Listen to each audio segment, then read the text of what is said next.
Hola hermanos, esta es la cuarta y última cápsula de Adviento, esta serie de devocionales para ayudarnos a reflexionar y a pensar acerca de lo que verdaderamente representa la Navidad y que no olvidemos y no dejemos de preparar nuestro corazón para festejar la venida de Cristo a esta tierra.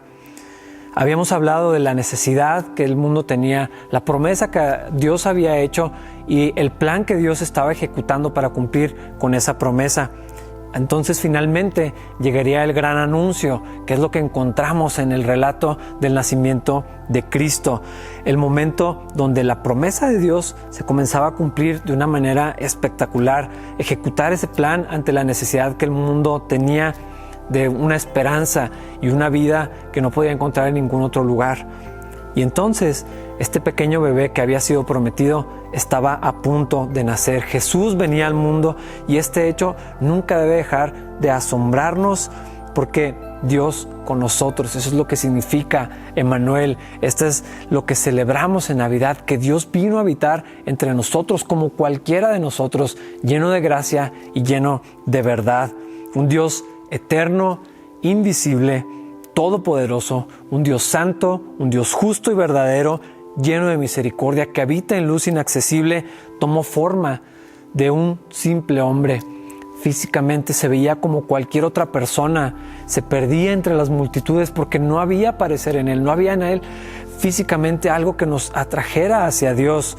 Pero así cumplió Dios con este plan, con esta promesa. Dios tomó forma de hombre y vino en la presentación de un pequeño bebé. Dice en Juan 1 que todas las cosas por Él fueron hechas y que sin Él nada de lo que fue hecho hubiera sido hecho. En Él estaba la vida y la vida era la luz de los hombres. Dice en Filipenses, siendo en forma de Dios, no estimó el ser igual a Dios como algo a que aferrarse, sino que se despojó, se vació a sí mismo, tomó forma de siervo, hecho semejante a los hombres. Y luego vemos cómo los evangelios nos van relatando y van revelando cómo estaba sucediendo esta cosa, una serie de acontecimientos que estaban sucediendo y uno tan sorprendente como el anterior. Encontramos al ángel visitando a la joven María, que se presenta con ella a esta jovencita que estaba por casarse con José, un hombre temeroso de Dios, y cuando se le aparece el ángel le dice este saludo: salve muy favorecida, el Señor es contigo, bendita tú entre las mujeres. María, no temas, porque has hallado gracia delante de Dios, y ahora concebirás en tu vientre y darás a luz un hijo, y llamarás su nombre Jesús. Este será grande y será llamado Hijo del Altísimo, y el Señor Dios le dará el trono de David su padre, y reinará sobre la casa de Jacob para siempre, y su reino no tendrá fin. Y entonces la joven María, con un corazón ejemplar, lleno de fe, lleno de humildad, alaba al Señor, se somete en obediencia a lo que Dios quisiera hacer y ella se dispone: Señor, haz de mí lo que tú quieras hacer. Más adelante encontramos este cántico de gratitud y de adoración que María hace. Ahí mismo en el Evangelio de Lucas, en el capítulo 1, dice: engrandece mi alma al Señor y mi espíritu se regocija en Dios mi Salvador, porque ha mirado la bajeza de su sierva. Pues he aquí, desde ahora me dirán bienaventurada todas las generaciones, porque me ha hecho grandes cosas el poderoso. Santo es su nombre, y su misericordia es de generación en generación a los que le temen. Hizo proezas con su brazo, esparció a los soberbios en el pensamiento de sus corazones, quitó de los tronos a los poderosos y exaltó a los humildes. A los hambrientos colmó de bienes, y a los ricos envió vacíos. Socorrió a Israel su siervo, acordándose de la misericordia de la cual habló a nuestros padres para con Abraham y su descendencia para siempre. María, como otras personas que esperaban el cumplimiento de lo que Dios había prometido hacía mucho tiempo, ellos sabían esa promesa que Dios había hecho a Abraham, que había confirmado en el rey David. Anhelaban la venida del Señor, anhelaban poder contemplar, poder ver lo que Dios haría, y en sus corazones y en sus pensamientos las cosas tal vez se estaban preparando de una manera completamente distinta, pero no sabían que Dios escogería a los humildes, escogería el pueblo pequeño, la manera más sencilla para enviar a su hijo, pero algunos cuantos pudieron ser testigos presenciales de lo que Dios estaba haciendo. Y uno de ellos era el profeta, era Zacarías, el sacerdote, que hace esta profecía ahí mismo en el capítulo 1 de Lucas, donde él, al poder entender lo que Dios estaba haciendo, se asombró y su corazón se llenó de alegría. El Espíritu vino sobre él y empezó a declarar cosas que hablaban acerca de este pequeño que había nacido. Dice: bendito el Señor Dios de Israel, que ha visitado y ha redimido a su pueblo, y nos levantó un poderoso Salvador en la casa de David, su siervo, como habló por boca de sus santos profetas que fueron desde el principio, salvación de nuestros enemigos y de la mano de todos los que nos aborrecieron, para hacer misericordia con nuestros padres y acordarse de su santo pacto, del juramento que hizo Abraham nuestro padre, que nos había de conceder que, librados de nuestros enemigos, sin temor le serviríamos en santidad y en justicia delante de él todos nuestros días.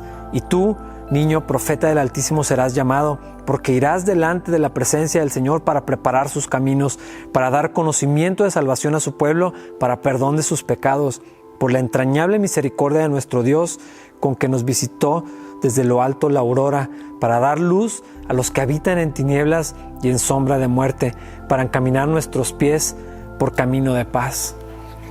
Zacarías entendía muy bien, aunque no comprendiera todas las cosas y no supiera los detalles de lo que Dios estaba haciendo, él sabía cuál era el plan: ser rescatados, enderezar las sendas, traer luz, traer esperanza donde ya no había. Y él sabía que la promesa se estaba ejecutando, que esta persona venía y el Salvador estaba cerca. El reino de los cielos se había acercado y la promesa gloriosa de Dios estaba trayendo desde este momento bendición para todas las personas. Y entonces, finalmente, cuando María tiene al pequeño bebé, al Hijo de Dios, a Jesucristo, y lo pone en el pesebre y están allí en este lugar porque no había espacio para ellos en el mesón, en una noche tranquila, en una noche tan común en apariencia, sucede todavía otro anuncio confirmando este glorioso evento, porque viene el ángel y Dios escogió a las personas más humildes en Israel, a los pequeños pastores que estaban allá, a los que la gente ignoraba, a los que nadie hubiera elegido como mensajeros, como los primeros embajadores, como los primeros testigos de lo que Dios estaba haciendo. Y esa noche había sucedido. El ángel se apareció y les dijo: no teman, porque aquí les doy nuevas de gran gozo que será para todo el pueblo, que ha nacido hoy en la ciudad de David un Salvador, que es Cristo el Señor. Y esto les servirá de señal: encontrarán al niño envuelto en pañales, acostado en un pesebre. Y repentinamente apareció junto con ese ángel una multitud de huestes celestiales. El cielo se llenó de ángeles que alababan a Dios y decían: gloria a Dios en las alturas y en la tierra paz, buena voluntad para con los hombres. Y entonces, así como estaba escrito desde hacía mucho tiempo, venía un pequeño, pero ese pequeño sería el Rey verdadero, el Rey justo, el que traería libertad a los cautivos, sanidad a los enfermos, el que iba a ser aplastado por el juicio de Dios para que nosotros pudiéramos tener vida, el que iba a sufrir para que nosotros tuviéramos libertad, el que iba a derramar su sangre para que nosotros pudiéramos ser perdonados. Admirable, consejero, Dios fuerte, Padre eterno, príncipe de paz. Lo dilatado de su imperio y la paz no tendrán límite sobre el trono de David y sobre su reino, disponiéndolo y confirmándolo en juicio y en justicia desde ahora y para siempre. El celo de Jehová de los ejércitos hará esto. Y en esa noche que celebramos cada año, que nos llenamos de alegría, que nos reunimos, que decoramos, que nos preparamos en nuestro corazón, se cumplió esta hermosa, increíble, admirable profecía. Dios hecho hombre en ese pequeño bebé. Y hermanos, esta es la historia de la Navidad. Este año las cosas son muy diferentes. Algunos no van a poder reunirse como siempre lo hacían, con su familia, con sus seres queridos. Es posible que algunos también tengan lugares vacíos porque han perdido a alguien amado. Tal vez no haya los mismos recursos para hacer estas cenas increíbles y regalos para todas las personas. La Navidad tal vez se vea muy diferente este año, pero hermanos, la razón para celebrar, la razón por la que los cristianos y todas las personas alrededor del mundo nos llenamos de devoción hacia Dios, nos llenamos de adoración y de gratitud, sigue siendo exactamente la misma: Dios con nosotros. Y esto, hermanos, esto cambia todas las cosas desde ahora y para la eternidad, para todo aquel que ponga su fe en Cristo Jesús, aquel pequeño bebé que llegó a Belén y fue anunciado a los pastores y a las personas humildes y a los de en su corazón estén dispuestos a recibir el mensaje que Dios había dispuesto desde muchísimo tiempo antes. Dios cumpliendo con su promesa. Hermanos, esta es la razón, esto es lo que celebramos en esta Navidad. Que Dios los bendiga.